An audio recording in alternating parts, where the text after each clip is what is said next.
नमस्कार दोस्तों, यूपीएससी जागरण में आप सभी का स्वागत है।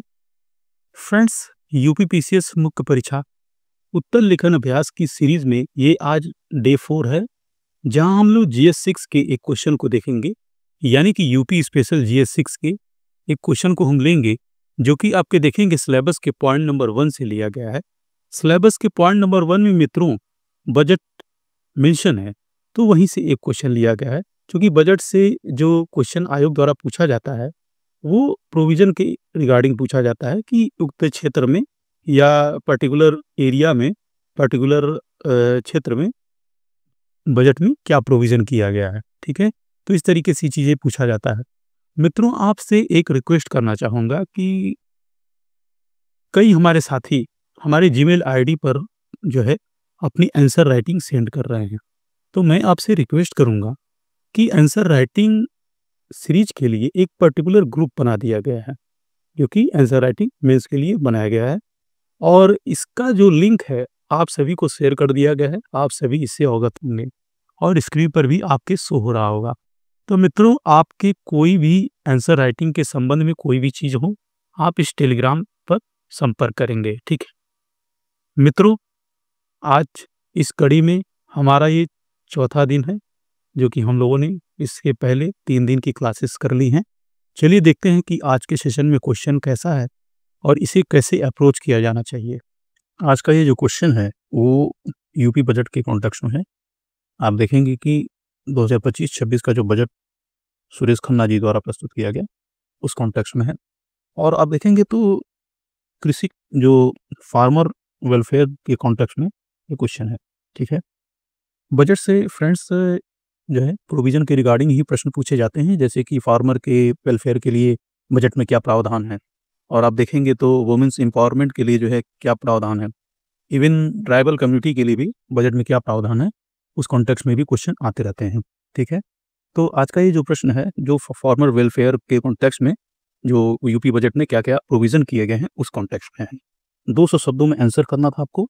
ठीक है, एक दिन पूर्व ही हमारे टेलीग्राम चैनल पर जो ग्रुप बना हुआ है मेंस आंसर राइटिंग का, उस पर आपको ये चीज़ें प्रोवाइड करा दी जाती हैं। तो चलिए आज इस क्वेश्चन को अप्रोच करते हैं और देखते हैं कि कैसे अच्छे तरीके से इसे लिखा जा सकता है, क्या-क्या इसमें सम्मिलित किया जाना चाहिए। ठीक है, तो देखिए इस क्वेश्चन में 2 आयाम है। देखिए प्रोविज़न, मेजर प्रोविज़न क्या है, यानी कि जो प्रावधान किए गए हैं फार्मर वेलफेयर के लिए बजट में 2025-26 के, और देखेंगे आप तो जो रूरल इकोनॉमी पे इसका इम्पैक्ट होगा उसे भी देखना होगा। तो 2 डायमेंशनल क्वेश्चन है ये, दोनों आयाम को हमें देखना होगा। ठीक है, तो चलिए क्वेश्चन पर फर्दर आगे बढ़ने से पहले कुछ फैक्ट है, कुछ डाटा है जो कि जानना बहुत ज़रूरी है आपके लिए। मैं ऐसा क्यों कह रहा हूँ, क्योंकि मित्रों जो सिलेबस जो जीएस 6 है, जो यूपी पेपर जीएस 6 है, उसके सिलेबस के पॉइंट नंबर 8 में आप देखेंगे, 9 में देखेंगे, 10 में देखेंगे, इवन 11 में देखेंगे, तो पूरा ये जो 4 पॉइंट है वो एग्रीकल्चर को डेडिकेटेड है। यानी कि यूपी स्पेशल जीएस 6 में कम से कम 4 क्वेश्चन और मैक्सिमम 6 क्वेश्चन आपको इन चारों पॉइंट से देखने को मिलेंगे, जिसके सेंटर में क्या है, फार्मर है और एग्रीकल्चर सेक्टर है। तो ये डाटा आपको बहुत ज़्यादा हेल्प करने वाला है मेंस एग्जामिनेशन में। चलिए एक एक करके देख लेते हैं। मित्रों, ये सेशन पूरा बाइलिंगुअल चलता है, आप सभी इससे परिचित हैं, और कोई भी आपको क्वेरी हो आप कमेंट के माध्यम से हमें ज़रूर भेजें। और इस वीडियो में फर्दर हम लोग आगे कुछ कमेंट जो हमें प्राप्त हुए थे, जैसे कि आशीष जी ने हमें कमेंट किया था और कुछ उनकी क्वेरीज थी, उनको भी हम लोग सॉर्ट आउट करने का प्रयास करेंगे वीडियो के लास्ट में। ठीक है, तो जो फैक्ट है मित्रों, देखिए फैक्ट बहुत इंपॉर्टेंट होते हैं मेंस आंसर राइटिंग के कॉन्टेक्स्ट में। तो फैक्ट अगर देखेंगे आप तो पहला जो फैक्ट है, हम लोग बात करते हैं इरिगेशन के रिगार्डिंग। तो जो सिंचाई क्षेत्र है, इरिगेटेड जो लैंड है हमारे यहाँ,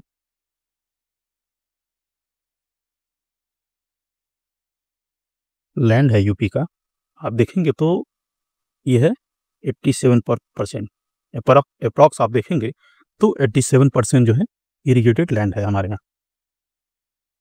तो सिंचाई तो की फैसिलिटी तो अच्छी है। ठीक है, इसमें आप देखेंगे जो शेयर है, जो विभिन्न सोर्सेज हैं इरिगेशन के, जो स्रोत हैं, वो देखेंगे आप, तो ट्यूबवेल से आप देखेंगे 74%, 75 भी लिख सकते हैं आप। एंड आप देखेंगे तो नेक्स्ट जो मेजर सोर्स है वो है आपका कैनाल। कैनाल में आप देखेंगे तो 15.7% है। आप 15% या 16% अराउंड में लिख सकते हो, ठीक है, क्योंकि तो डाटा होता है ना, एज इट इज़ याद करना थोड़ा मुश्किल हो जाता है, ठीक है, आप चीज़ों को कर सकते हो। नेक्स्ट जो मेजर सोर्स है वो आप देखेंगे ट्यूबवेल्स है, यानी कि कुआं। कुआं देखेंगे आप तो 8.8% ये सोर्स है इरिगेशन का। नेक्स्ट आप देखेंगे तो जो है आपका पॉन्ड हो गया और लेक हो गया आपका, ये सब मिलके जो है कितना बनाते हैं, 0.5% का शेयर रखते हैं इरिगेशन के पॉइंट ऑफ व्यू से, ठीक है। अब हम लोग नेक्स्ट जो डाटा देखेंगे जो कि हमारे मेंस के लिए इंपॉर्टेंट है, तो बात कर लेते हैं सेकंड जो डाटा है, मार्जिनल फार्मर कितने हैं हमारे यहाँ,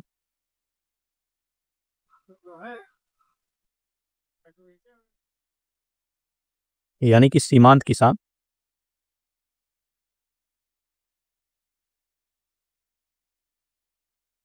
सीमांत किसान हमारे यहाँ जो है मित्रों, आप देखेंगे तो एवरेज जो लैंड होल्डिंग है हमारे यहाँ 0.5, सॉरी, एवरेज जो लैंड होल्डिंग है 0.40 हेक्टेयर, ठीक है। ये 0.46 हेक्टेयर भी होता है, लेकिन आप इसे 0.40 हेक्टेयर लिख सकते हो, ठीक है। जो मार्जिनल फार्मर है, जो मार्जिनल जो सीमांत किसान है, उसकी जो हिस्सा है वो 81% है, यानी कि कुल जो फार्मर्स हैं उसमें जो है 81% जो है मार्जिनल फार्मर है, उनकी जो एवरेज जो लैंड होल्डिंग जो है वो 0.40 हेक्टेयर है, ठीक है।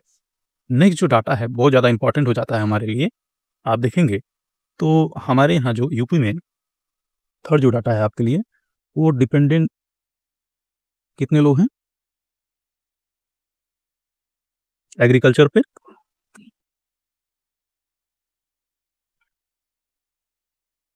आप देखेंगे तो अराउंड आप देखेंगे 65% जो है अपनी जीविका के लिए एग्रीकल्चर पर डिपेंड है, ठीक।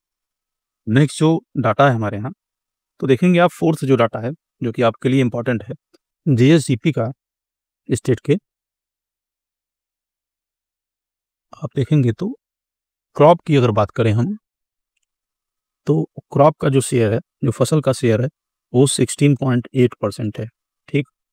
एंड आप एग्रीकल्चर एंड एलाइड जो एक्टिविटीज़ हैं, जो कृषि एवं संबद्ध क्षेत्र हैं,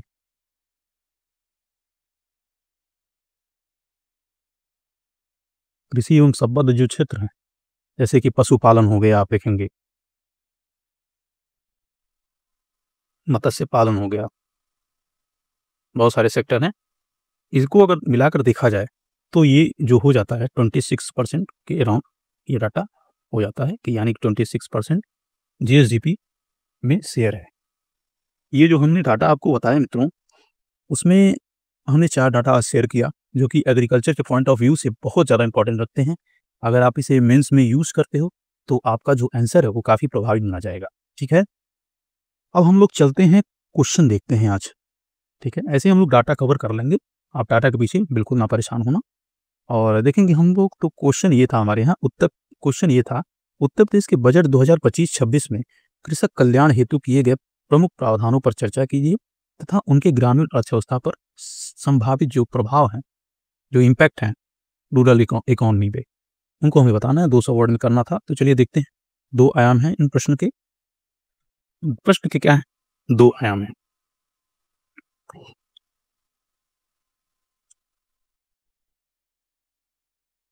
दो आयाम है, यानी कि 2 डायमेंशनल प्रश्न है। कभी कभी क्या होता है फ्रेंड्स, आप लोग करते हो किसी एक आयाम पे फोकस कर लेते हो और ज़्यादा उस पर आप जो है अपना टाइम वेस्ट करते हो, नंबर बहुत ज़्यादा मिलने वाला होता नहीं है, क्योंकि आपने ऑलरेडी एक आयाम छोड़ दिया है। ठीक है, तो आपके नंबर जो है बहुत कम हो जाते हैं उस कॉन्टेक्स्ट में, और आप कहते हो कि सर हमने तो बहुत अच्छा किया था, पूरा पेपर कट अटेम्प्ट किया था, और हमने जो है क्या नाम है 200 वर्ड की लिमिट के एक प्रश्न को 3 पेज में किया था। तो भाई आपने तो एक आयाम तो छोड़ दिया ना, जो क्वेश्चन की डिमांड थी आपने फुलफिल पूरा नहीं किया, तो ऑब्वियस है कि आपका नंबर जो है कटने वाला है। देखिए, to aspect of the question, प्रश्न के कितने आयाम हैं? 2 आयाम है। कौन-कौन से? तो बजट में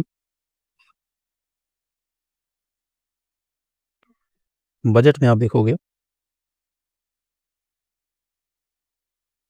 प्रावधान, प्रोविज़न क्या है बजट में? किसके लिए? तो फार्मर वेलफेयर के लिए, कृषक कल्याण के लिए। कितना प्रोविज़न है? तो ये हमें देखना है। और नेक्स्ट क्या देखना है हमें कि ग्रामीण अर्थव्यवस्था पर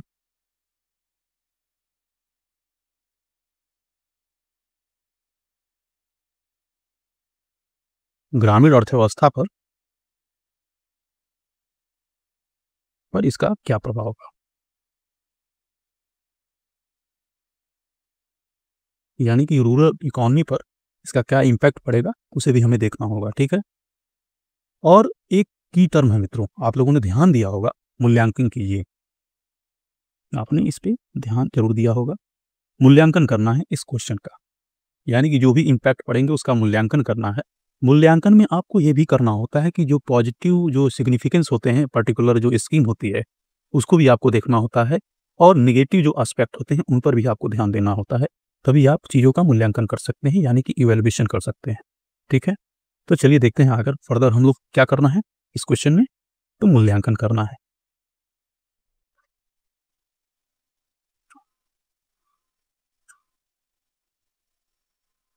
इवैल्यूएशन करना है, तो इसका इम्पैक्ट होगा बजट का, ठीक है? नेक्स्ट क्या है? तो हम लोग देखिए, अब हम लोग इंट्रो पर चलते हैं कि आखिर इसका इंट्रो कैसे लिखा जाना चाहिए। आप सभी जानते हो कि क्वेश्चन जो आंसर फ्रेम किया जाता है, फ्रेम के जो किया जाता है आंसर, उनमें कितने पार्ट होते हैं? तो आप देखोगे तो 3 पार्ट होते हैं। इंट्रो हो गया, ठीक है? आपका मेन बॉडी हो गया।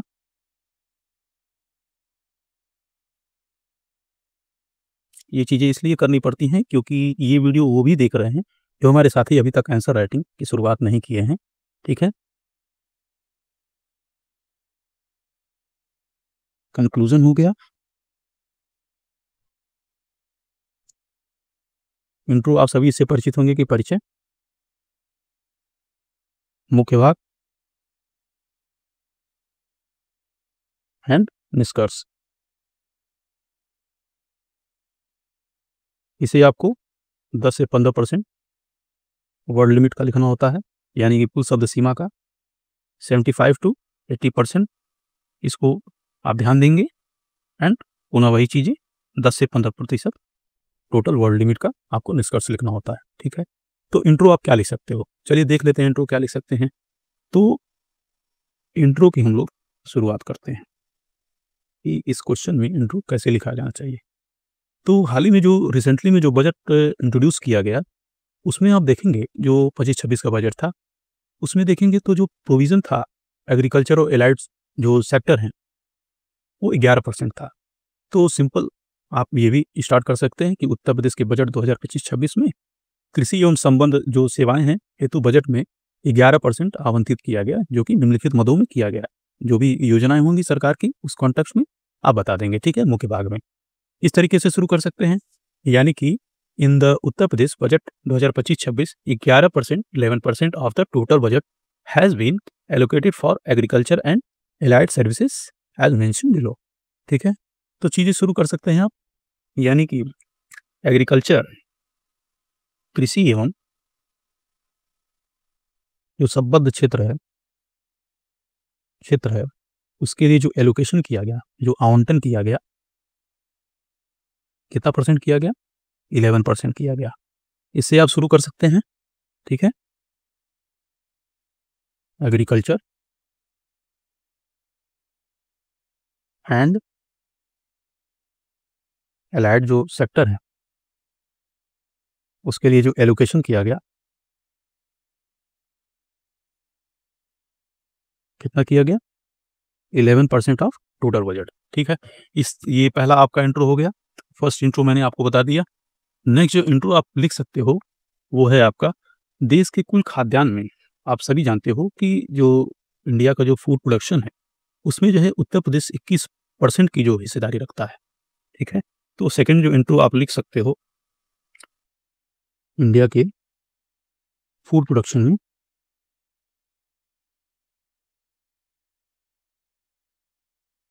यूपी का जो हिस्सा है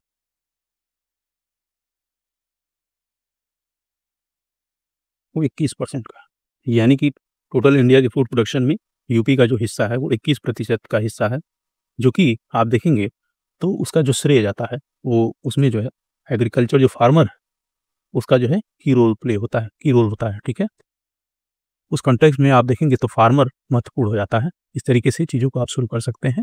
with A share of about 21% in the total food grain production of India, Uttar Pradesh rank first in the country, ठीक है। तो रैंक क्या है इस कॉन्टेक्स्ट में आप देखेंगे तो रैंक फर्स्ट है यूपी का पूरे भारत में फूड प्रोडक्शन के कॉन्टेक्स्ट में। और क्या आप कर सकते हो, तो थर्ड पॉइंट आप ये कर सकते हो, तीसरा जो इंट्रो है उसमें आप कर सकते हो कि लगभग आप लोगों ने हम देखा डाटा कि 81% जो है मार्जिनल फार्मर है हमारे यहाँ, फार्मर है हमारे यहाँ,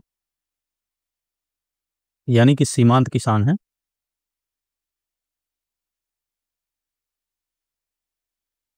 किसी भी चीज़ों को शुरू कर सकते हो जो कि एवरेज जो लैंड होल्डिंग है, जो औसत जो है जोत आकार है 0.40 हेक्टेयर का, उसको भी आप शो करके 0.40 हेक्टेयर एवरेज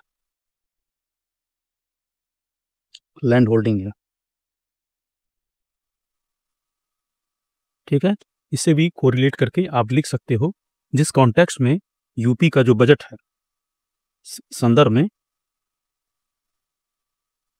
यूपी का बजट 2025-26 महत्वपूर्ण हो जाता है, ठीक है, महत्वपूर्ण हो जाता है। इस तरीके से आप आगे बढ़ा सकते हो इंट्रो को, ठीक है। और भी कुछ कर सकते हो क्या इंट्रो में, तो आप सभी जानते हो कि यूपी के जीएसडीपी में एग्रीकल्चर और एलाइड जो सेक्टर है उनका जो शेयर है कितना है, तो फोर्थ जो इंट्रो है यूपी के जीएसडीपी में आप देखेंगे तो एग्रीकल्चर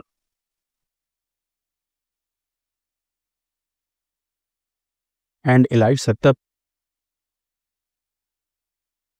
का आप देखेंगे तो कितना है रोल,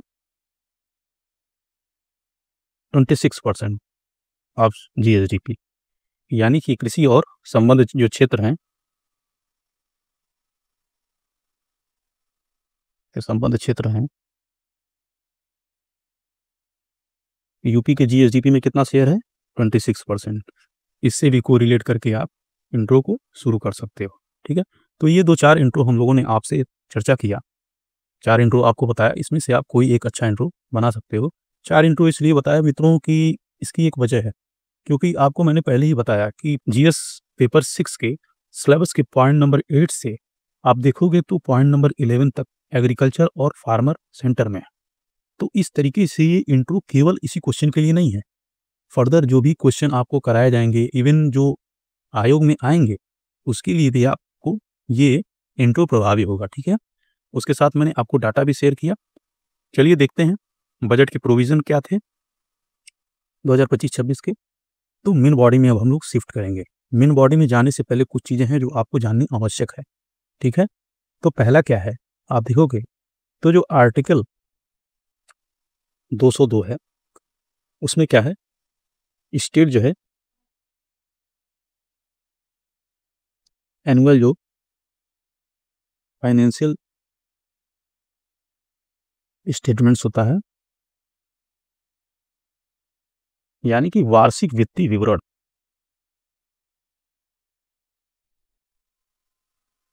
विवरण, ठीक है, आर्टिकल 202 के अंतर्गत यूपी का जो बजट था 2025-26 का,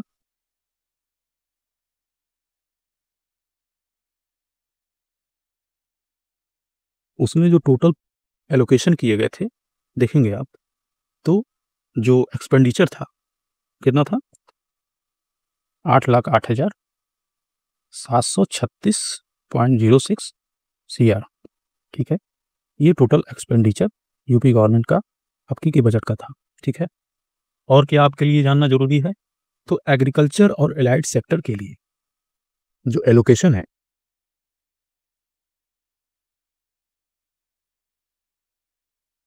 एंड एलाइड जो सेक्टर है, उसके लिए जो एलोकेशन हुआ था 11% हुआ था, ठीक है, ऑफ टोटल BU, ठीक है। जो कृषि एवं संबद्ध जो क्षेत्र है, उसके लिए बजट का 11% आवंटित किया गया था। अब चलिए हम लोग मेन बॉडी पे शिफ्ट कर जाते हैं, ठीक है। धीरे धीरे चीज़ों को जानेंगे तो अच्छा होगा। हम लोग आंसर के मुख्य भाग पर आ गए हैं। अब देखिए कई प्रोविजन सरकार ने किया है। मेन बॉडी को देखने से पहले कुछ चीज़ें हैं जो कि आपको जान लेना आवश्यक है। हमने बताया कि जो JS6 है उसके सिलेबस के पॉइंट नंबर 8 से और 11 तक में आपको 4 जो है बिंदु दिए गए हैं, 4 जो है सिलेबस के पॉइंट दिए गए हैं। उसमें आपको मिनिमम 4 क्वेश्चन, मैक्सिमम 6 से 7 क्वेश्चन आपको पूछे जा सकते हो। तो ठीक है, एक कॉन्सेप्ट आप समझ लो, काफ़ी आसान है, और समझ लोगे तो ये चारों पॉइंट ऑटोमेटिक जो है आपको अच्छे से समझ में आ जाएगा। ये देखो एक फील्ड है किसान का, ठीक है, कृषि जोत है, और एक फार्मर है मान लो, ठीक है, ठीक, एक फार्मर है। अब इसी फील्ड में खेती करने के लिए क्या क्या चाहिए, तो आप कहोगे कि पहला सर उसको सीड चाहिए, ठीक है। सेकंड क्या चाहिए, तो आप देखोगे जब सीड्स उसको प्राप्त हो गया एक अच्छी क्वालिटी का और अच्छे सस्ते में अच्छी बीज प्राप्त हो गई, तो नेक्स्ट उसको क्या चाहिए, फर्टिलाइजर चाहिए,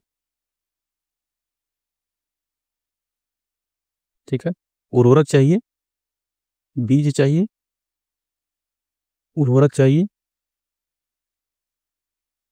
थर्ड पॉइंट क्या चाहिए, उसको देखिए प्रोडक्शन हो जाएगा तो प्रोडक्शन के क्रम में आप देखेंगे तो इरिगेशन फैसिलिटी भी चाहिए उसको, यानी कि सिंचाई सुविधा भी मिलनी चाहिए। अगर इरिगेशन फैसिलिटी नहीं होगा और वो क्लाइमेट पे डिपेंड होगा तो कहीं ना कहीं एग्रीकल्चर उसका प्रभावित होगा, और नो डाउट वो कर्ज में जाएगा, उसका जो इकॉनमी है वो बहुत ही खराब हो सकता है उस कॉन्टेक्स्ट में, यदि इरिगेशन फैसिलिटीज सरकार या फिर उपलब्ध नहीं होती है। फोर्थ पॉइंट में क्या चाहिए, अब तो उसका जो फसल है, क्रॉप्स है, वो तैयार हो गया। अब नेक्स्ट उसको चाहिए एक कोल्ड स्टोरेज,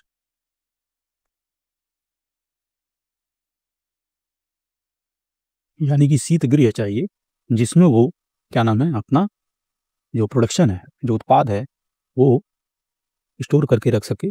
क्योंकि अगर तुरंत मार्केट में जाएगा तो चीज़ें एक साथ आती हैं मार्केट में और बहुत ज़्यादा कम रेट उसके मिलते हैं।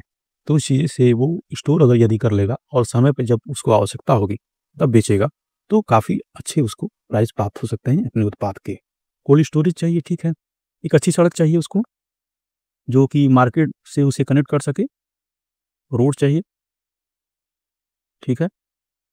नेक्स्ट क्या चाहिए, 6 नंबर आप देखोगे तो उसे क्या चाहिए, एक अच्छा बाज़ार चाहिए, और क्या चाहिए, तो फार्मर को क्या चाहिए, सुरक्षा चाहिए।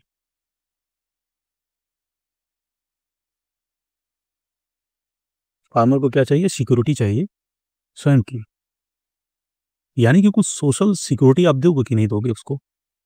सोशल सिक्योरिटी तो आपको देना होगा, क्योंकि यदि कुछ होता है, कोई एक्सीडेंटल चीज़ें होती हैं, तो उनका जो परिवार है वो तो निराश्रित हो जाएगा ना, क्योंकि फार्मर खेती कर रहा था, तो आपको सोशल सिक्योरिटी भी प्रोवाइड कराना होगा, ठीक है।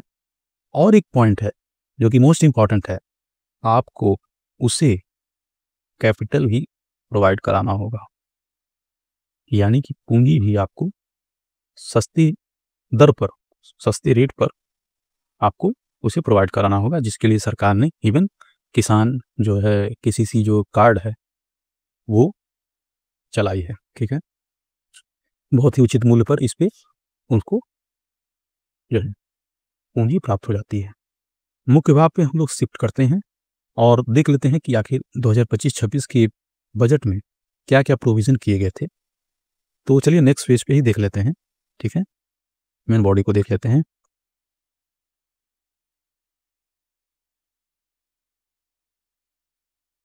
मेन बॉडी में हम लोग पहला जो स्कीम था सरकार ने अभी उसके लिए प्रोविज़न किया है, तो फ्री मिनी किट जो है सरकार ने पल्सेस एंड ऑयल सीड्स के लिए प्रोवाइड किया है, ठीक है। तो मुफ्त जो है देखेंगे आप मिनी किट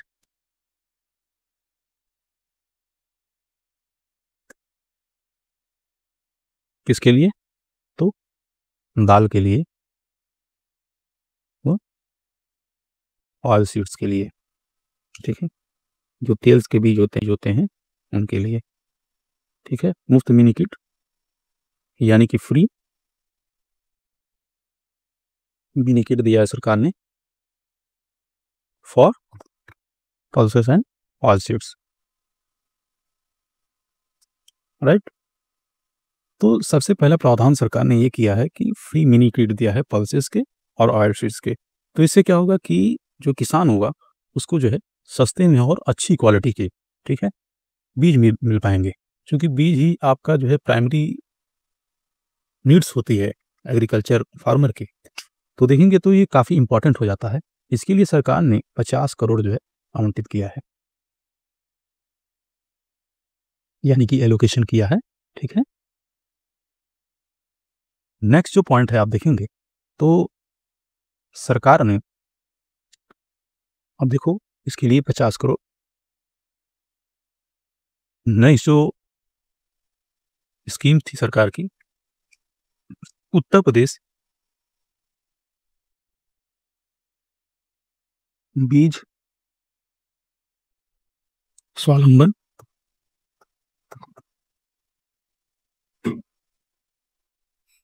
नीति थी 2024।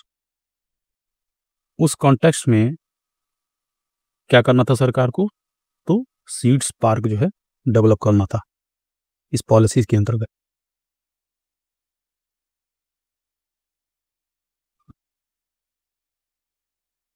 इसके लिए क्या प्रोविजन किया है सरकार ने?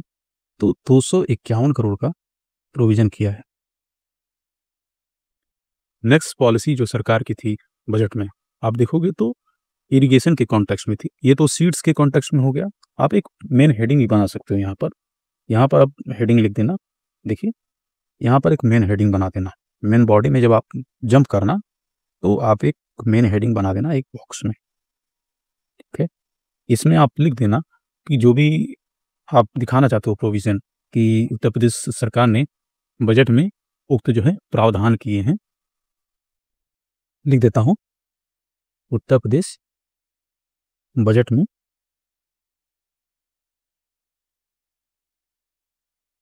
किसान कल्याण हेतु प्रावधान, ठीक है। इस तरीके से लिख सकते हैं, welfare scheme for the farmers in UP budget 25-26, okay. तो इस तरीके से चीज़ों को आगे बढ़ा सकते हो। नेक्स्ट जो जो सरकार ने प्रावधान किया है वो है इरिगेशन के कॉन्टेक्स्ट में। इरिगेशन के कॉन्टेक्स्ट में यानी कि सिंचाई के कॉन्टेक्स्ट में सरकार ने प्रोविजन क्या किया है? देखिए सिंचाई के कॉन्टेक्स्ट में एक कुसुम योजना थी, कुसुम स्कीम था, जिसके अंतर्गत जो है सोलर जो पंप थे उसका वितरण सरकार ने किया है। और क्या नाम है, और एक स्कीम और है, आप देखेंगे इसके कॉन्टेक्स्ट में, आप सोलर पंप तो आपने देख लिया, सोलर पंप इंस्टॉलेशन के लिए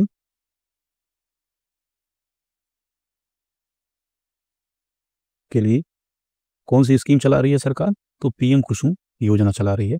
यूपी गवर्नमेंट ने भी उसको अडॉप्ट किया है और उसके लिए देखेंगे आप तो 509 करोड़ आवंटन किया गया है, एलोकेशन किया गया है। नेक्स्ट क्या स्कीम है? तो माइक्रो इरिगेशन के लिए भी यूपी गवर्नमेंट क्या काम कर रही है?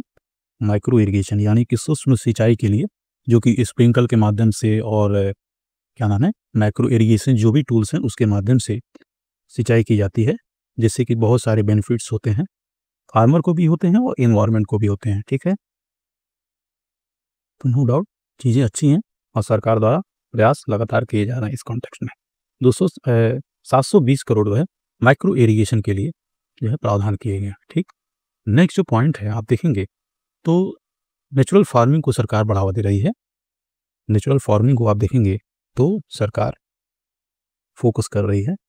हालांकि श्रीलंका में ये चीज़ें चिंताजनक हो चुकी थी, लेकिन फिर भी चलिए आगे चीज़ें बढ़ रही हैं, अच्छी बात है। नेशनल मिशन फॉर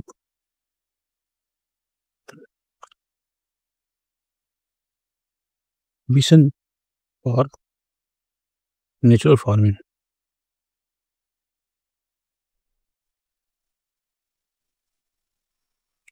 यानी कि राष्ट्रीय जो मिशन है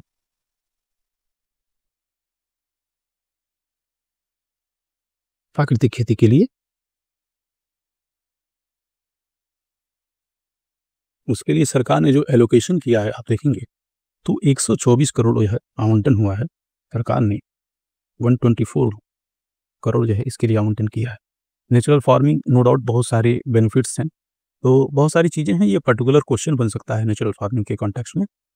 डेयरी डेवलपमेंट के लिए भी सरकार ने और एलाइड जो सेक्टर हैं जैसे कि लाइव स्टॉक्स है उसके लिए भी जो है सरकार ने बहुत सारे प्रोविज़न किए हैं। आप देखिए डेयरी के लिए यानी कि दुग्ध विकास के लिए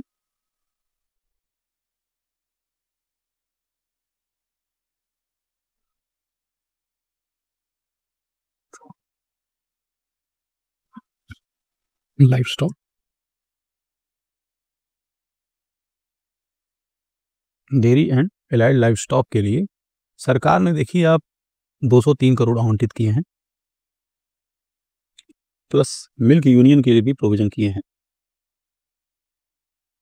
आप देखो कि 107 करोड़ जो है मिल्क यूनियन के लिए, जो दुग्ध जो संघ होते हैं, यूनियन होते हैं, उनके लिए भी सरकार ने काम किया है। हालाँकि जो है ये देखेंगे तो मुख्य भूमिका प्ले करते हैं डेयरी सेक्टर में जो यूनियन होते हैं, मिल्क यूनियन।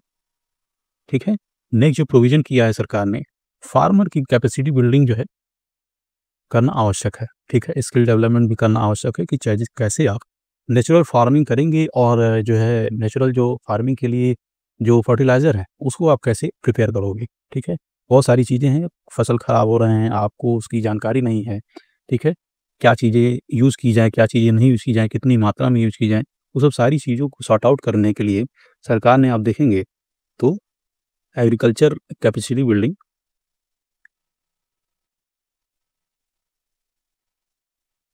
कैपेसिटी बिल्डिंग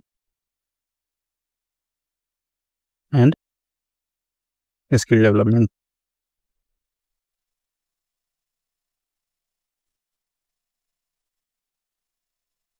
ठीक, agriculture capacity and skill development के कॉन्टेक्स्ट में सरकार ने देखेंगे आप तो 200 करोड़ रुपए आवंटन किया है। ठीक है, आपको मैं ये बताना चाहूँगा कि ये सारी स्कीम्स जो मैं बता रहा हूँ इसका ये उद्देश्य कतई नहीं है कि आप सारी स्कीम्स को मेंशन कर देंगे, क्योंकि 200 वर्ड लिमिट है। मैं स्कीम आपको इसलिए बता रहा हूँ कि आप जो है फर्दर जो भी क्वेश्चंस आएँगे उसमें आप इसको यूज़ कर सको। ठीक है, आप इसमें मुख्यतः देखेंगे आप क्वेश्चन में तो आई थिंक मेजर जो प्रोविज़न था वो पूछा था, तो आप मेजर प्रोविज़न ही बताएँगे। जैसे कि आप सीड्स बता दो, आप ये क्या नाम है इरिगेशन फैसिलिटी जो सरकार द्वारा चलाई जा रही है वो बता दो, इरिगेशन के जो एग्रीकल्चर सेक्टर में जो कैपेसिटी और स्किल डेवलपमेंट का कार्यक्रम चलाया जा रहा है सरकार द्वारा वो बता दो, और फार्मर सुरक्षा के कॉन्टेक्स्ट में भी एक योजना है। ठीक है, सुरक्षा बीमा योजना है और पीएम कुसुम जैसी चीज़ें आप मेंशन कर सकते हो। ठीक है, 2-4-5 चीज़ें मेंशन करके आगे बढ़ सकते हो।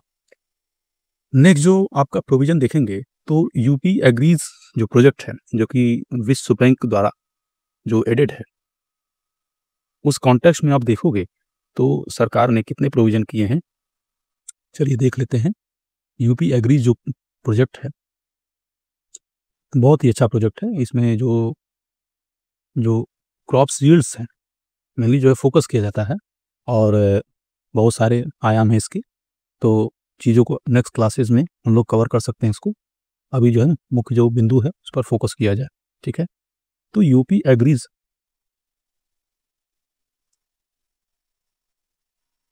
जो प्रोजेक्ट है, हिंदी माध्यम वाले हमारे साथी इसको वैसे ही देवनागरी लिपि में लिख सकते हो, यूपी एग्रीज़ प्रोजेक्ट, ठीक है? वर्ल्ड बैंक द्वारा सहायता प्राप्त है इसको, यानी कि इसकी सहायता से ये चीज़ें चलाई जा रही हैं, ठीक है? 200 करोड़ रुपए इसके लिए आवंटन किया गया है, ठीक? आप देखोगे तो सबसे अच्छी और सबसे प्रभावी जो योजना सरकार की रही है, 7 नंबर पॉइंट में आप देखोगे तो मुख्यमंत्री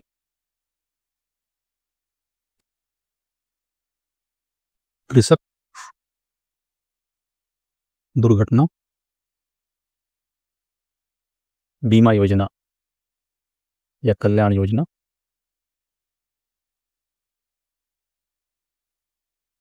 ठीक, ये योजना चलाई जा रही है सरकार ने। इसके लिए कितना प्रोविज़न किया है, तो आप देखेंगे तो 1050 करोड़ का प्रोविज़न किया गया है इस कॉन्टेक्स्ट में। फसल बीमा योजना को एक्सपांशन कर दिया है सरकार ने, आगे के लिए बढ़ा दिया है। काफ़ी अच्छी योजना थी और जो सुविधता थी, जो वल्नरेबिलिटी थी फार्मर की, उससे इस योजना ने काफ़ी ज़्यादा हेल्प दिया है। और देखिए सरकार ने बहुत सारे प्रोविज़न और भी किए हैं कि सरकार कोल्ड स्टोरेज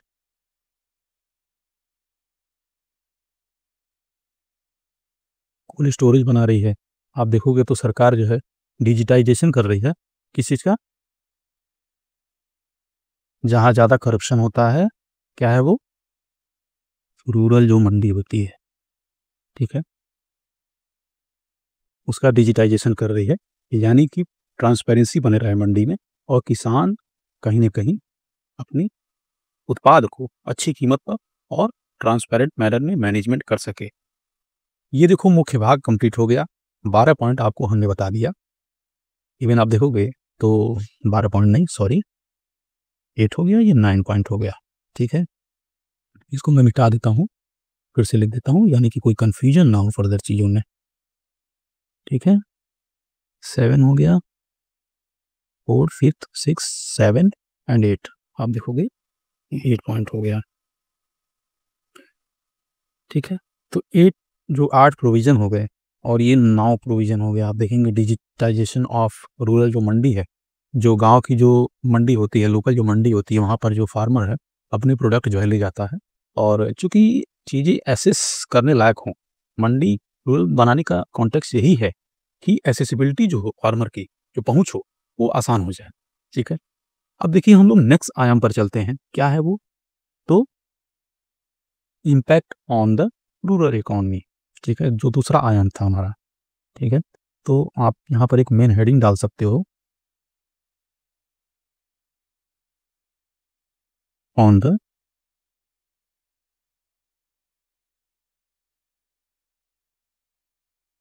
ठीक है? आप ये चीज़ें इस साइड में शिफ्ट करना, यहाँ, ठीक है? मैंने बीच में बना दिया, ठीक है? देखो, अब impact on the rural economy यानी कि ग्रामीण अर्थव्यवस्था पर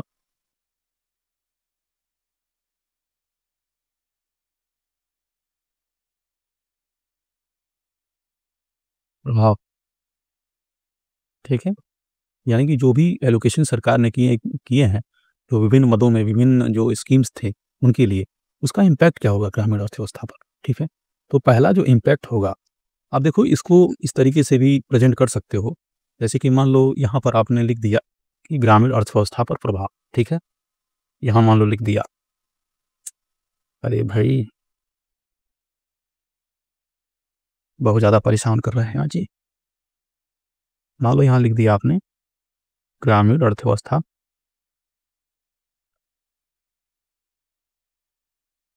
पर प्रभाव, ठीक है? इम्पैक्ट ऑन रूरल इकोनॉमी, ठीक है? आप इस तरीके से चीज़ों को प्रेजेंट कर सकते हो, ठीक है।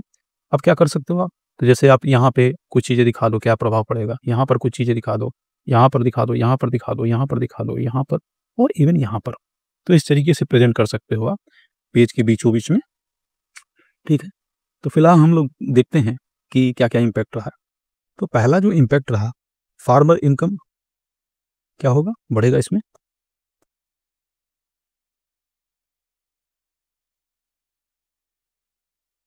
इनकम देखेंगे आप तो बढ़ेगा, किसान की जो आय है बढ़ेगा ना भाई, इतना स्कीम सरकार चला रही है, आपको फ्री में बीज जो टूल्स हैं, जो सीड्स टूल्स हैं, वो प्रोवाइड करा रही है। इवन आप देखोगे तो इरिगेशन फैसिलिटी सरकार प्रोवाइड करा रही है। आप देखोगे तो फार्मर को सिक्योरिटी दे रही है और जो नेचुरल फार्मिंग के लिए भी सरकार प्रोविज़न कर रही है, ठीक है? तो बहुत सारे प्रोविज़न हैं जिससे कि आप देखोगे तो किसान की आय नो डाउट बढ़ने वाली है। जब अच्छी किस्म की आप बीज यूज़ करेंगे, तो नो डाउट जो है चीज़ें बढ़ने वाली हैं। और क्या होगा? तो सेकंड देखोगे आप, तो इनकम जो सिक्योरिटी है, जो इनकम सिक्योरिटी है किसान की,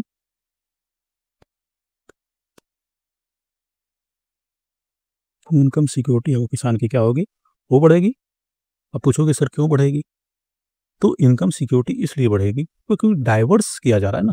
आप देखोगे पशुपालन के लिए भी सरकार स्कीम्स लेके आ रही है। आप देखेंगे डेयरी सेक्टर के लिए भी स्कीम लेके आ रही है। इवन आप देखेंगे तो फिशरीज सेक्टर के लिए भी स्कीम लेके आ रही है। आप हॉर्टिकल्चर को सरकार जो है फंड कर रही है। तो आपका जो इकोनॉमी है, जो एक जो फार्मर की जो इकोनॉमी है वो डाइवर्स हो गई। यानी कि विविध माध्यम से उसे पैसा मिलेगा। तो वो फूड ग्रेन पर ही डिपेंड तो नहीं रहेगा। आप क्लाइमेट चेंज देख रहे हो, फूड ग्रेन पर क्या इम्पैक्ट हो रहा है। तो ये चीज़ें जो वल्नरेबिलिटी है, वो कम कर देगी किसान की और इनकम जो सिक्योरिटी है, उसे बढ़ा देगी। यानी कि आय सुरक्षा क्या होगा? फार्मर का वो बढ़ेगा, ठीक है? और इसके साथ क्या होगा? थर्ड में देखेंगे आप तो डाइवर्स हो जाएगा इकोनॉमी, हमने बात किया क्योंकि विभिन्न स्रोतों से चीज़ें मिल रही हैं। उसके माध्यम से आप देखेंगे तो किसान को जो है सोशल सिक्योरिटी यानी कि सामाजिक सुरक्षा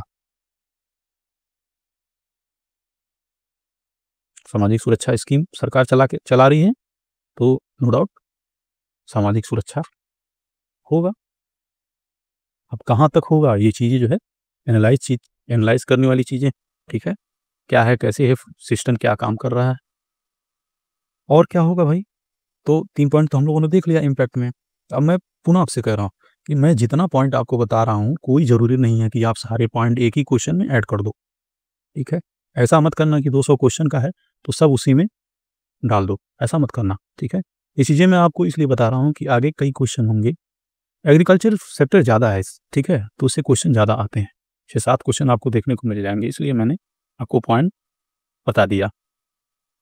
जो थर्ड पॉइंट है, ये फोर्थ पॉइंट है, आप देखेंगे तो जो वल्नरेबिलिटी है किसान की, वो क्या होगी? रिड्यूस होगी। आप कहोगे सर क्यों होगी?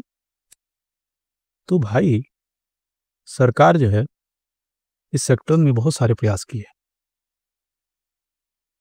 तो सर क्या प्रयास की है? तो फसल बीमा योजना है, आप देख रहे हो, जो किसान की सुविधता होगी,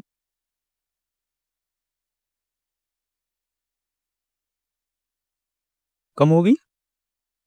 पहले क्या होता था? ओला पड़ गया, बारिश हो गई, आंधी आ गया, साइक्लोन आ गया, ठीक है? इवन देखेंगे फ्लड आ गया, तो क्या होता था? जो उसका जो क्रॉप था, वो खराब हो जाता था। तो उसके लिए सरकार ने क्रॉप इंश्योरेंस जो स्कीम लेके आई है सरकार,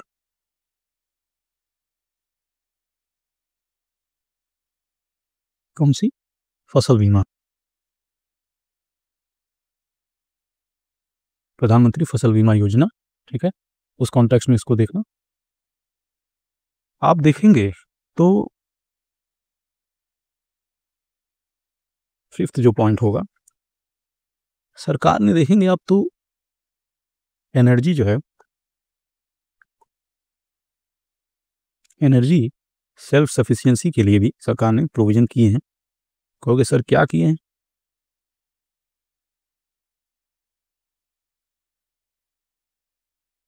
एनर्जी सेल्फ सफिशिएंसी के लिए, यानी कि एनर्जी के सेक्टर में स्वावलंबन बनने के लिए, स्वावलंबी होने के लिए पीएम कुसुम जैसी योजना सरकार चला रही है, जिसमें जो फार्मर होगा भैया, वो पीएम कुसुम स्कीम चल रही है। इसमें फार्मर क्या करेगा, अपने जो प्लॉट्स होंगे, जो खेत होंगे, उसमें सोलर पैनल जो है इंस्टॉल करवाएगा।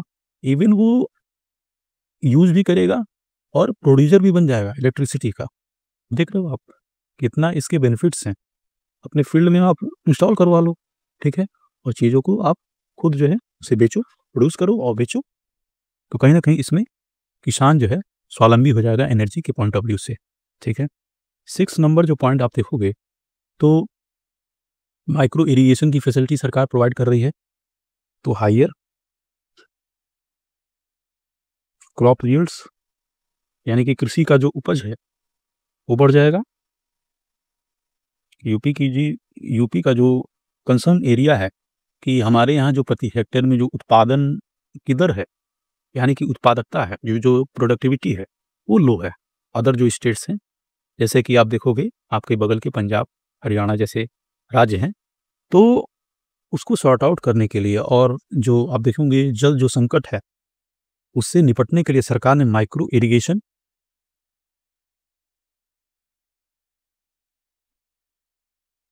फैसिलिटी को फैसिलिटेट कर रही है सरकार, यानी कि सूक्ष्म जो सिंचाई है, जो सुविधा प्रोवाइड करा रही है।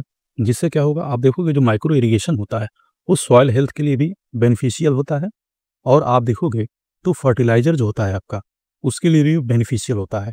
इवन आपका जो क्रॉप्स है उसके लिए भी, कि जितनी आवश्यकता है उतना ही आप दे रहे हो। और आप जो ग्राउंड वाटर है, जो वाटर बेडशीट है, जो काफ़ी नीचे चला जा रहा है, वो क्या हो रहा है, उससे अपलिफ्ट होगा, यानी कि ऊपर उठेगा। तो ये चीज़ें हैं, इम्पोर्टेंट चीज़ें हैं, आप इसको ध्यान देना, ठीक है? और क्या होगा देखिए, तो एनवायरमेंटल जो हेल्थ है, आप नेचुरल फार्मिंग को बढ़ावा दे रहे हो, तो नो डाउट एनवायरमेंटल हेल्थ जो होगा, जो पर्यावरणीय जो स्वास्थ्य होगा, उसमें क्या देखने को मिलेगा आपको, तो सुधार देखने को मिलेगा। एनवायरमेंटल क्या होगा, हेल्थ भी इम्प्रूव होगा, यानी कि पर्यावरणीय जो स्वास्थ्य होगा, उसमें भी आपको सुधार देखने को मिलेगा। भाई आप नेचुरल फार्मिंग को बढ़ावा दे रहे हो, आप जो है जो पर ड्रॉप मोर क्रॉप की जो थीम्स लेके आए हो, ये सब सारी चीज़ें हैं जो कि बेनिफिशियरी होगी किसान के लिए। इवन एनवायरनमेंट के कॉन्टेक्स्ट में भी आप अच्छी चीज़ें देख सकते हो, क्रॉप क्वालिटी भी इम्प्रूव होगी। कहोगे सर कैसे होगी? तो भाई आप ये बताओ, नेचुरल फार्मिंग हो रही है, ठीक है? आप जो है जो रासायनिक खाद है, केमिकल जो फर्टिलाइज़र है, आप उसको यूज़ कर रहे हो, तो बहुत सारी बीमारियाँ हो रही हैं उससे। लोग जो है कैंसर से और विभिन्न चीज़ें हैं जिससे प्रभावित हो रहे हैं लोग, ठीक है? तो वो सब सारी चीज़ें कम होंगी ना, नेचुरल फार्मिंग जो आप करो, जो नेचुरल फार्मिंग आप करोगे, तो उसके जो प्रोड्यूस होते हैं, जो उत्पाद होते हैं, वो काफ़ी महँगे मिलते हैं। तो किसान को इस कॉन्टेक्स्ट में काफ़ी अच्छे मूल्य मिल सकते हैं। तो क्रॉप क्वालिटी अच्छी होगी, जो कि हम लोग एक जो कि हम लोग के लिए चैलेंजिंग है। आप देखोगे यूरोप जैसे मार्केट में हमारे यहाँ जो क्रॉप क्वालिटीज़ हैं, उसको लेकर प्रश्न चिन्ह हमेशा उठाए जाते हैं, कि हमारे यहाँ जो क्रॉप की गुणवत्ता है, वो अच्छी नहीं है, ठीक है? कई बार बासमती राइस उन्होंने रिटर्न किया, ठीक है? कई एलिगेशंस लगाए जाते हैं कि हमारे यहाँ जो फर्टिलाइज़र के जो उपयोग होते हैं, यूजेस होते हैं, वो काफ़ी ज़्यादा होते हैं। सॉइल फर्टिलिटी इम्प्रूव होगी, नो डाउट, ठीक है? जो सॉइल फर्टिलिटी है, इम्प्रूव होगी, यानी कि मृदा स्वास्थ्य में देखेंगे आप सुधार मिलेगा। मृदा की जो उत्पादन क्षमता, फर्टिलिटी, उत्पादन जो क्षमता है, वो बढ़ेगी, ठीक है? और रासायनिक खाद का कम से कम उपयोग करेंगे, आप नेचुरल फार्मिंग को बढ़ावा देंगे, ठीक है? तो ये चीज़ें अच्छी होंगी। और सबसे जो इम्पोर्टेंट चीज़ है आप ध्यान देना, कि जो इनपुट कॉस्ट है, वो फार्मर का रिड्यूस होगा, ठीक है? नेचुरल फार्मिंग को आप बढ़ावा दे रहे हैं। आप जो है सीड्स और क्या नाम है पल्सेस के लिए टूल किट्स प्रोवाइड करा रहे हो। आप जो है सब्सिडी पर आप इरिगेशन फैसिलिटी प्रोवाइड करा रहे हो, ठीक है? और पीएम कुसुम जैसी योजना है, आप इंश्योरेंस प्रोवाइड करा रहे हो, तो नो डाउट जो है इनपुट कॉस्ट जो है फार्मर की कम होगी। क्या है? रिड्यूस फार्मिंग इनपुट कॉस्ट, यानी कि जो लागत है, ठीक है, वो कम हो जाएगी। अब भाई क्या-क्या समस्या है और क्या चैलेंजेस है, आप ध्यान देना कि जो कैलेंडर वर्ड था, जो पुछल्ले शब्द हम हिंदी में बोलते हैं आम बोलचाल में, वो था मूल्यांकन करना, यानी कि इवैल्यूएशन करना, जो इम्पैक्ट है, ठीक है? सरकार के जो भी प्रोविज़न है और जो इम्पैक्ट है उसका इवैल्यूएशन करना है। तो इवैल्यूएशन में हम लोगों ने ये तो बता दिया कि क्या-क्या बेनिफिट होने वाला है। अब कुछ कंसर्न है, ठीक है? चैलेंजेस क्या हैं देखेंगे? चैलेंजेस क्या हैं? चुनौतियाँ क्या हैं? चुनौतियाँ हैं आप देखेंगे, तो कोई भी सरकार की स्कीम हो, कोई भी मैं बात कर रहा हूँ, आप जीएस 1 से उठा लो और जीएस 6 तक, कोई भी सरकार की स्कीम हो, कोई भी सरकार के जो प्रोग्राम हो, उसके संदर्भ में यदि चिंता या चुनौती या सीमाएँ पूछे, तो 4A के कॉन्सेप्ट को आप रट लो। 4A का जो कॉन्सेप्ट है, बहुत इम्पोर्टेंट है, जब कुछ नहीं समझ में आए, तो इसको आप पेस्ट कर दो वहाँ पर। उसमें देखेंगे ए एक क्या है, तो अवेयरनेस है,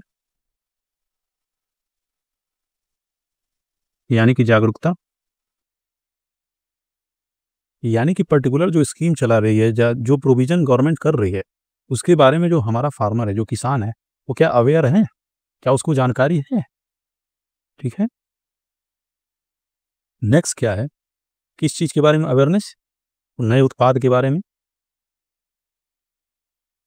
या फिर कोई नई सेवाएँ हैं, सरकार चला रही है और नया जो टेक्निक है, जो टेक है, उसके बारे में, ठीक है? अवेयरनेस, कोई नई टेक्निक आ गई है, जिससे कि काम आसान हो जा रहा है, उसके बारे में जागरूकता है किसान को कि नहीं?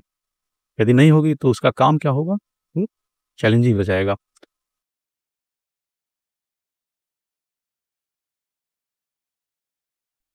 नेक्स्ट क्या है देखेंगे आप तो अवेलेबिलिटी है,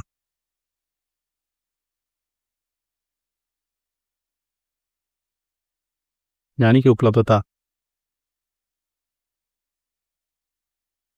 किस चीज़ की उपलब्धता की बात कर रहे हैं सर आप?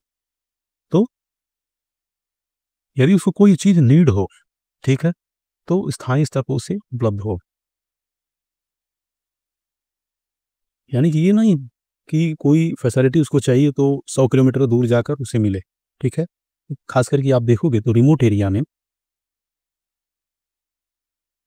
जो दुर्गम क्षेत्र होते हैं, ठीक है? वहाँ पर इस चीज़ों को देखना चाहिए। जैसे कि आप देखोगे तो जो क्वालिटीज़ बीज हैं, गुणवत्तापूर्ण जो बीज हैं, आप देखेंगे तो उर्वरक और जो फर्टिलाइज़र हैं, इवन आप वाटर देखेंगे, जो जल है, टेक है, ठीक है? उसकी अवेलेबिलिटी हो। नेक्स्ट क्या है एक, तो आप देखोगे नेक्स्ट है एक्सेसिबिलिटी,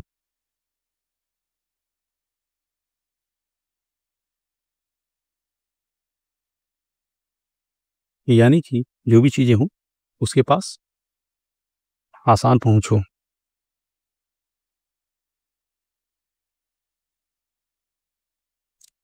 यानी कि नियर बाय मार्केट हो,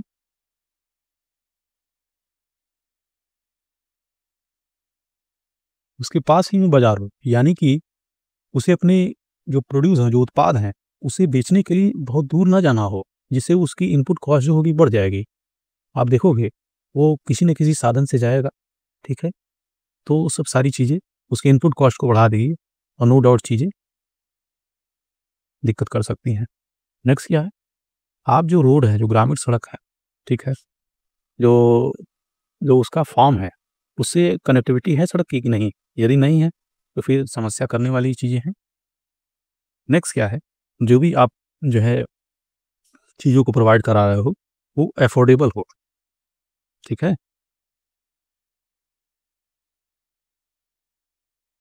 ऐसा नहीं हो कि उसकी वहन जो क्षमता है, यानी कि जितना वो वहन कर सकता है उस सेवा के लिए, वो उससे परे हो, यानी कि अलग हो, ठीक है? अब ये नहीं हो कि कोई सर्विसेज़ हैं, देखोगे आप कोई टेक सर्विसेज हैं या फिर कोई आप मशीन बना दे रहे हो, ठीक है? तो उसकी वहनी क्षमता से परे है, तो वो चीज़ें उसके लिए इर्रेलेवेंट हो चुकी हैं, ठीक है? नेक्स्ट हम लोग चलेंगे मित्रों, इवन आप देखोगे एक चैलेंज और लिख लो, भ्रष्टाचार। लोकल लेवल पर आप देखोगे भ्रष्टाचार बहुत ज़्यादा होता है। आप देखोगे सीड्स में, फर्टिलाइज़र में मिलावट, ठीक है? नकली बीज, फेक बीज, जो आईसीटी है, इन्फॉर्मेशन जो कम्युनिकेशन टेक्नोलॉजी है,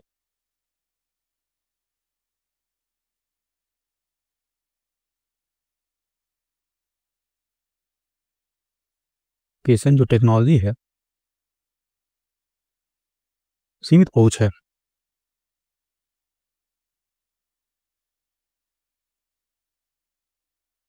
जो फार्मर है और इवन बहुत सारी चीज़ें हैं जो डिजिटल जो लिटरेसी है, आप देखोगे तो काफ़ी कम है।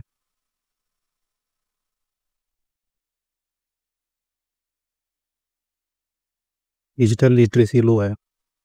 एक डाटा है, आप इसे भी मेंशन कर लेना, ठीक है? यूपी में जो डिजिटल लिटरेसी है, एक नेशनल जो सैंपल सर्वे हुआ था,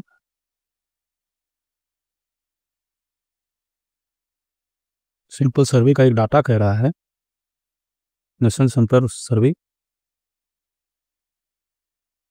नेशनल सैंपल सर्वे का डाटा है 2023 का, ठीक है?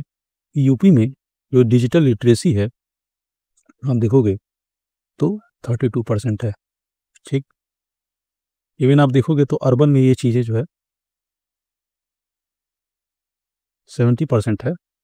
और लैंगिक जो असमानता है, जो जेंडर इनइक्वालिटी है, वो भी यूपी में देखा जाता है कि जो 33% जो वुमेन्स हैं, जो संभावनाएँ होती हैं, कम हो जाती हैं इंटरनेट यूजेज़ में,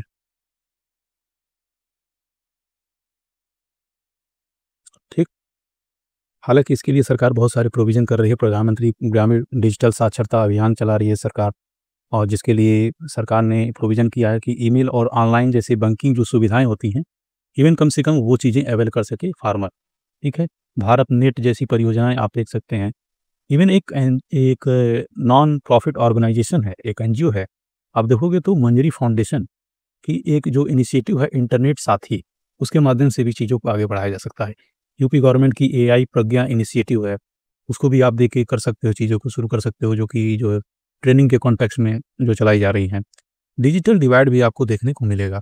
इंटरनेट पेनिट्रेशन जो यूपी का है, वो आप देखोगे तो क्या है, 49% है।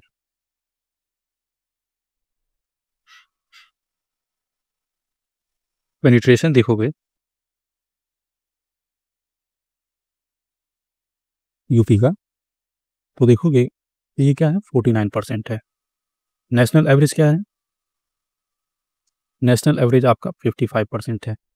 सारे डाटा आपके लिए बहुत इंपॉर्टेंट हैं। और एक एक कॉमन चीज़ है, जिसे आप हर एक स्कीम में, हर एक प्रोग्राम में सरकार के ऐड कर सकते हो, नो डाउट। बिल्कुल वो गलत नहीं है, हर जगह वो सेट हो जाएगा। क्या है भैया? तो देखोगे जो इम्प्लीमेंट किया जाता है कोई भी स्कीम को, इम्प्लीमेंटेशन के कॉन्टेक्स्ट में आप देखोगे चैलेंज क्या होता है? तो कोई भी योजना स्कीम सरकार चला रही है, आप ग्राउंड लेवल पर यदि उसे इम्प्लीमेंट नहीं कर पाते हो, तो योजना के उद्देश्य विफल हो जाते हैं, ठीक है? जो भी इंटेंशन से, जिस भी मोटिव से आपने उस स्कीम को शुरू किया है, वो योजना पूरा नहीं कर पाती है, ठीक है? ये सब सारी चीज़ें हैं। अब आती है कंक्लूजन की बारी।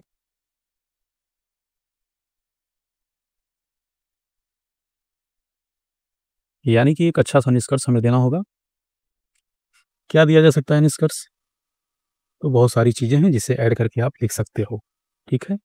आपको मैं एक चीज़ दिखाना चाहूँगा इस कॉन्टेक्स्ट में, बहुत ज़्यादा इम्पोर्टेंट है। आप देखो कि जो पीआरएस का जो एक डाटा है, जो कि पीआरएस लेजिस्लेटिव रिसर्च के द्वारा जारी किया गया। ये संगठन करता क्या है, नॉन प्रॉफिट जो ऑर्गेनाइजेशन है ये, वो करता क्या है कि जो स्टेट गवर्नमेंट्स के, जो सेंट्रल गवर्नमेंट के जो भी जो बजट डॉक्यूमेंट्स होते हैं उन पर ये रिसर्च करता है। तो इसने डाटा दिया कि जो है, अब देखोगे इसमें डाटा दिया कि एग्रीकल्चर जो सेक्टर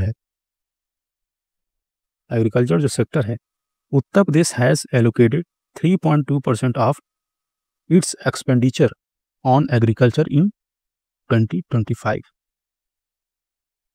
अब आप कहोगे सर आपने पहले बताया कि 11%, जो इंट्रो हम लोगों ने लिखा, तो वो मित्रों था आपका एग्रीकल्चर एंड एलाइड जो एक्टिविटीज़ है वो था। उसमें मत्स्य पालन आप देखोगे, क्या नाम है, लाइव स्टॉक्स आपके आ जाएंगे, और डेयरी सेक्टर्स जो भी हैं वो सब सारी चीज़ें आ जाएंगे। इवन जो रूरल डेवलपमेंट है उसके कॉन्टेक्स्ट में भी उसको देखा जाना चाहिए, तो वो था।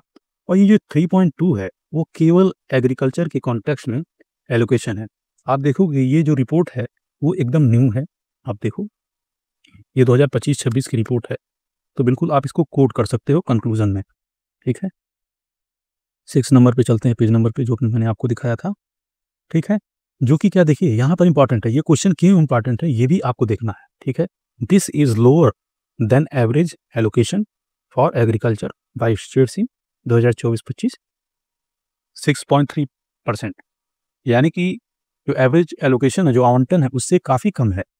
तो ये क्वेश्चन आपसे पूछा जा सकता है, एग्रीकल्चर के कॉन्टेक्स्ट में हो सकता है एज इट इज क्वेश्चन आपको एग्जामिनेशन हॉल में देखने को मिल जाए। मेरे बहुत सारे जो सेशन जो चलाए गए थे पिछले वर्ष आंसर राइटिंग के कॉन्टेक्स्ट में, बहुत सारे क्वेश्चन आपको एग्जामिनेशन हॉल में देखने को मिलेंगे। ये भी क्वेश्चन मैं कह रहा हूँ कि आप प्रैक्टिस जरूर कर लेना। ठीक है, इरिगेशन के लिए डाटा क्या दिया है, तो Uttar Pradesh has allocated 3.1% of its expenditure on irrigation. ये भी डाटा नोट कर लेना। ठीक है, हो सकता है सिंचाई के कॉन्टेक्स्ट में कोई क्वेश्चन आ जाए। ठीक है, तो ये डाटा आपके लिए इंपॉर्टेंट हो जाता है। चलिए चलते हैं कंक्लूजन पर। ये कंक्लूजन तो आपको यहीं से मिल गया। ठीक है, कि किसान कल्याण के लिए, फार्मर वेलफेयर के लिए जो आप बजटी जो एलोकेशन कर रहे हो उसको बढ़ाना चाहिए। यदि यानी कि बजटी जो आवंटन कर रहे हो आप, आवंटन जो कर रहे हो उसे बढ़ाना चाहिए। किसान के जो कॉन्टेक्स्ट में आप जो एलोकेशन कर रहे हो, इवन आप इसमें जो है पीआरएस जो जो रिसर्च फाउंडेशन है आप देखेंगे तो उसको भी आप, जो पीआरएस लेजिस्लेटिव जो फाउंडेशन है उसको भी आप इसमें कोट कर सकते हो, वो अच्छा कंक्लूजन माना जाएगा। अब देखो, अभी देखोगे यूनियन बजट में जो इंडिया को विश्व का खाद्य बाउल बनाने की बात की गई थी, उसको लेकर आप शुरू कर सकते हो। ठीक है, वर्ल्ड फूड बाउल बनाने के कॉन्टेक्स्ट में चीज़ों को आगे बढ़ा सकते हो। यूपी को $1 ट्रिलियन की इकोनॉमी बनाना है, उस कॉन्टेक्स्ट में फार्मर इंपॉर्टेंट रोल प्ले कर सकता है, क्योंकि 26% जो है एग्रीकल्चर एंड एलाइड एक्टिविटीज़ जो है देखेंगे आप रोल रहता है, उसमें आप देखेंगे तो फार्मर जो है काफ़ी इंपॉर्टेंट हो जाता है। कृषि एवं संबद्ध जो क्षेत्र है उसका योगदान जीडीपी में इतना है, जो यूपी का जीडीपी है उसमें इतना योगदान है, तो उसको भी रिलेट करके कंक्लूजन दे सकते हो। और इवन देश के जो फूड सिक्योरिटी, देश की खाद्य सुरक्षा में इंपॉर्टेंट रोल प्ले कर रहा है यूपी, जो कि 21% शेयर होल्डिंग करता है, देश में प्रथम स्थान पे है, रैंक 1 पे है। तो नो डाउट फूड सिक्योरिटी में इंपॉर्टेंट रोल प्ले कर रहा है यूपी। इस कॉन्टेक्स्ट में चीज़ों को आगे बढ़ा सकते हैं। चलिए, अतः एक और एक चीज़ लिख सकते हो आप, कि थोड़ा मिक्स करके चीज़ों को लिख सकते हो कि बजटी आवंटन बढ़ाने के साथ ही इस क्षेत्र में तकनीक और नवाचार को बढ़ावा दिया जाना चाहिए, जिससे कि जलवायु परिवर्तन के जो भी नकारात्मक जो प्रभाव हो रहे हैं, जो क्लाइमेट चेंज के जो नेगेटिव जो इम्पैक्ट हो रहे हैं, चेंज के नेगेटिव जो इम्पैक्ट हो रहे हैं,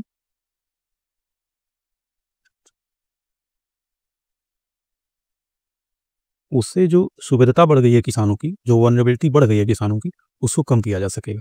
ठीक है, ऐसे भी शुरू कर सकते हो। ठीक है, तो पीआरएस का हमने आपको डाटा दे दिया, डाटा नोट करके रख लेना, बहुत ज़्यादा इंपॉर्टेंट है। और तो मित्रों, अभी हम लोग जो है, जो आशीष जी ने कमेंट किया था उसको हम लोग जो है रिप्लाई करते हैं, और देखेंगे आशीष जी ने एक क्वेरीज थी उनकी कि क्या सर नोट्स बनाना चाहिए यूपी स्पेशल जीएस 5 और 6 के लिए। तो आप देखो, यूपी स्पेशल की कुछ चीज़ें हैं जो आप कर सकते हो। पहला, यूपी स्पेशल के लिए आप क्या-क्या कर सकते हो? तो पहला आप देखोगे तो ट्विटर जो अकाउंट है, आप उसको फ़ॉलो कर लो, जो यूपी गवर्नमेंट के ट्विटर अकाउंट है। एक न्यूज़पेपर आप देखोगे तो आप तो ज़रूर पढ़ते होंगे, न्यूज़पेपर फ़ॉलो कर रहे होगे, वहाँ से आपको कंटेंट मिल जाएगा, ठीक है? कुछ साइट्स हैं यूपी गवर्नमेंट की, जैसे कि कृषि मंत्रालय हो गया, वित्त मंत्रालय हो गया, ठीक है? महिला जो आयोग है, ठीक है? और इवन आप देखोगे तो न्यूज़पेपर तो आपने पढ़ा कृषि मंत्रालय की साइट पे और आप ट्विटर हैंडल पे, और ये जो प्रैक्टिस कराया जा रहा है हमारे द्वारा, उसके आप एक शॉर्ट नोट्स बनाते रहना। चूँकि आपको शॉर्ट नोट्स इसलिए बनाने के लिए कह रहा हूँ कि जब आपका एग्ज़ामिनेशन बहुत करीब होगा, तो उसमें आप क्या पूरे 200 पन्ने के नोट्स पढ़ोगे? एक शॉर्ट नोट्स ज़रूर होना चाहिए क्विक रिवीजन के लिए। तो आशीष जी, आई थिंक मैं ये समझ रहा हूँ कि आपको ये आंसर मिल गया होगा, आपकी जो भी क्वेरीज़ थी, और फर्दर जो भी क्वेरीज़ होंगी आप हमें कमेंट करेंगे। और ये सेशन बिल्कुल महत्वपूर्ण होने वाला है, इससे आप नोट्स बना लेना, और बहुत ज़्यादा चीज़ों को पढ़ने की आवश्यकता नहीं है। आप जीएस फर्स्ट से जीएस 4 तक यदि आपका प्रिपरेशन बहुत अच्छा है, तो सारी चीज़ें तो वही हैं, केवल फैक्ट और डाटा चेंज हो जाते हैं, और कुछ जो पर्टिकुलर चीज़ें हैं यूपी के कॉन्टेक्स्ट में वो चीज़ें देखनी होती है। तो ये सेशन बिल्कुल यूपी स्पेशल के लिए डेडिकेटेड है, बिल्कुल नो डाउट, कोई टेंशन लेने की आवश्यकता नहीं है। सेशन को फॉलो करते रहिए और अपने फ्रेंड्स के साथ भी साझा करिए। ये सेशन बहुत अच्छे तरीके से काम करेगा आपके लिए यूपी स्पेशल जीएस 5 और 6 के लिए, ठीक है? तो मित्रों, ये सेशन आपको कैसा लगा? कृपया हमें कमेंट के माध्यम से ज़रूर बताएँ, और सेशन यदि अच्छा लगा तो आप इसे शेयर अवश्य कर देंगे और हमें फीडबैक के रूप में एक लाइक अवश्य दे देंगे। तो चलिए आज इस वीडियो को यहीं पर समाप्त करते हैं। जय हिंद, जय भारत।